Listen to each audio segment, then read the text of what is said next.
बात रास्ते में डट गई, वरना वो मुझे जीतने ही वाली थी। ताजीम बड़ी शय है, मगर सोच रहा हूं दस्तूर निभाऊंगा तो दस्तार गिरेगी।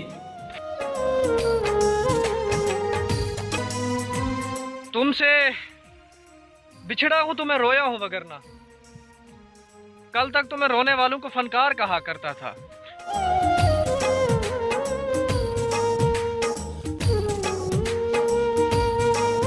कीदतों का तकाजा यही है शाह उमम,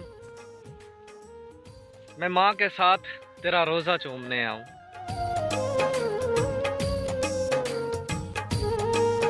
एक तरफा मोहब्बतें बड़ी बदनसीब होती हैं, ये उन कब्रों की तरह होती हैं जिनका कोई वली वारिस नहीं होता।